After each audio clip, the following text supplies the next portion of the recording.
Before I ask my question, I'd like permission to introduce in the hearing record a letter from the Iowa Association of School Boards disagreeing with the National School Boards Association request for intervention from federal agencies and law enforcement and other concerns that they have. Without objection.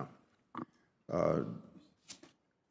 General Garland, regarding your October 4th school board memo, last week you said the memo was for law enforcement audience, despite it being on your public website as a press release.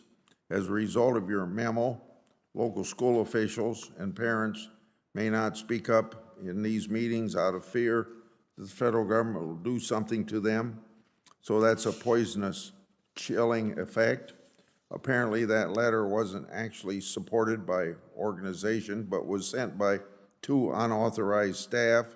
So last week the organization disavowed it, since you and the White House based your memo on this delegitimized letter.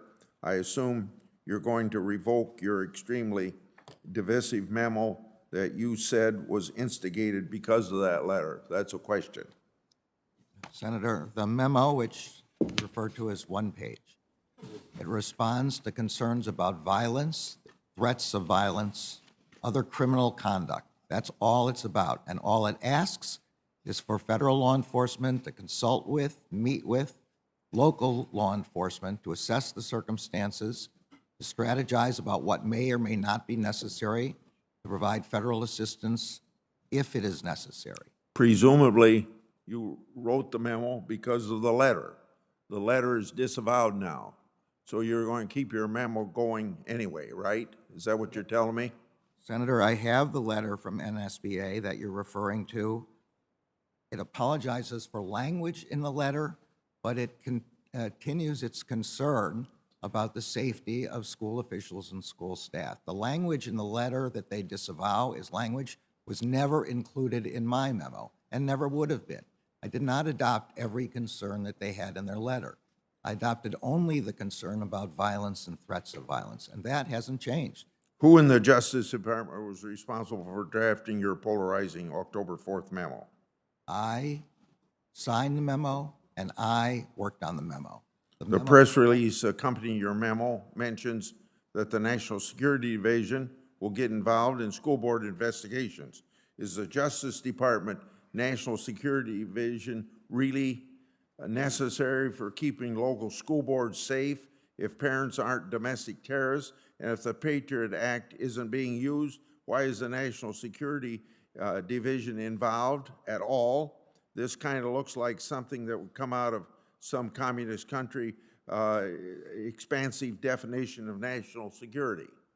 The memo is only about violence and threats of violence. It makes absolutely clear in the first paragraph that spirited debate about policy matters is protected under our Constitution. That includes debate by parents criticizing school boards. That is welcome. The Justice Department protects that kind of debate. The only thing we're concerned about, Senator, is violence and threats of violence against school officials, school teachers, school staff. Just like we're concerned about those kind of threats against senators, members of Congress, election officials. In all of those circumstances, we are trying to prevent the violence that sometimes occurs after threats. Your memo stated that the Justice Department is opening dedicated lines of communication for threat reporting, assessment, and response. What is the department doing with tips it receives on this dedicated line, and what are you doing with those parents who have been reported? The FBI gets complaints, concerns from people around the country for all different kinds of threats and violence.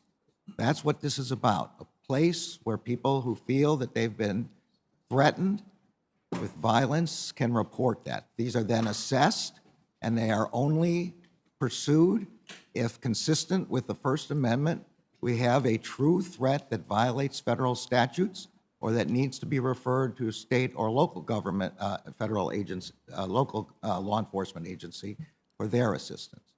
On the other hand, Are there criminal investigations being opened for instances where school officials are trying to assess private data of parents with opposing views on critical race theory? I don't know about that, but the Justice Department certainly does not believe that anybody's personal information should be accessed in that way. If there's a federal offense involved or a state or local offense involved, then of course those should be reported. The nonpartisan Justice Department Inspector General established that Andrew McCabe lied under oath to FBI investigators. He lied under oath to the Justice Department Inspector General.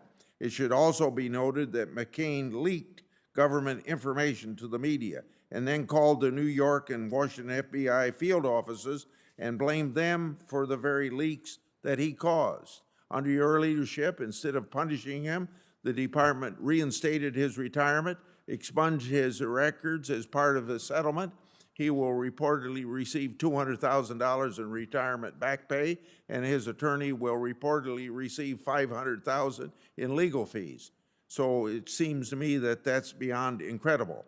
So General Garland, did you authorize the McCain settlement? And if not, who did?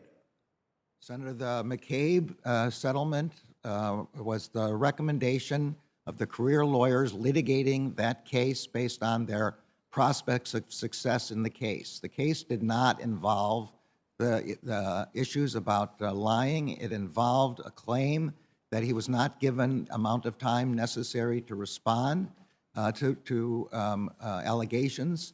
And the litigators concluded that they needed to settle the case because of the likelihood of loss on the merits of that claim. The Inspector General's report still stands. We have not questioned in any way the Inspector General's findings. The reference with respect to false statements was made to the Justice Department in the previous administration and declined in the previous administration. The only issue here was an assessment of litigation merits. Short follow-up. Do you agree with the taxpayer, since you didn't, somebody else authorized it, do you agree with the taxpayer picking up a multi-million-dollar bill for someone that lied under oath to government officials? I think the assessment made by the litigators was that the bill to the taxpayers would be higher if we didn't resolve the matter as it was resolved. Thank you, Mr. Chairman. Senator Leahy.